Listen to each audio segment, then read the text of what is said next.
Gen Z, gen alpha இது போன்று நீங்க கேள்விப்பட்டிருப்பீங்க.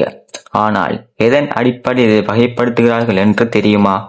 அவர்களின் வாழ்க்கை முறை, சிந்தனை முறை மற்றும் டெக்னாலஜியை கொண்டுதான் வேறுபடுத்துகிறார்கள்.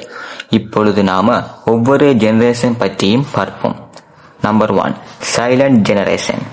இவர்கள் 2ஆம் உலகப் போருக்கு பிறகு பிறந்தவர்கள்.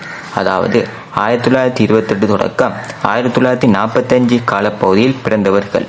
இவர்கள் மிகவும் ஒழுக்கமான மற்றும் பொறுப்புள்ளவர்களாம். அதோட கடின உழைப்பு மனப்பான்மை, பணத்தை சேமிக்கும் பழக்கம், ரிலேஷன்ஷிப்லேயும் ரொம்ப ஸ்ட்ராங் ஆனவர்களாம் என்றும் சொல்லப்படுகிறது. Number 2, baby boomers. 1946 தொடக்கம் 1964 காலகட்டத்தில் பிறந்தவர்கள். இவர்கள் வேலையில் கடும் ஈடுபாட்டுடன் இருப்பார்களாம். லீடர்ஷிப் திறன் அதிகம் உள்ளவர்களாம். எந்த துறையிலும் அதிகளவு அனுபவத்தை வைத்திருப்பார்கள் என்றும் கூறப்படுகிறது. Number 3, generation X. 1965 தொடக்கம் 1980 காலகட்டத்தில் பிறந்தவர்கள். இவர்கள் சுயமாக முடிவெடுக்கும் திறன் அதிகம் உடையவர்களாம்.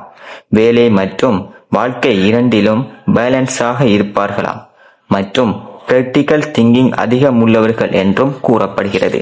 Number 4, gen Y. 1981 தொடக்கம் 1996 காலகட்டத்தில் பிறந்தவர்கள்.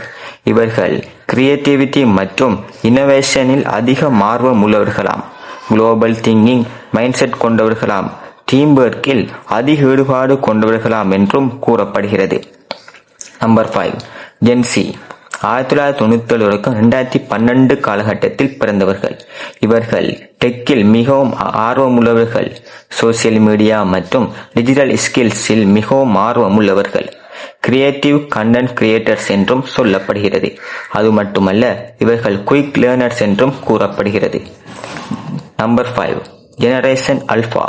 2013 காலகட்டத்திற்கு பின் பிறக்கும் குழந்தைகள்.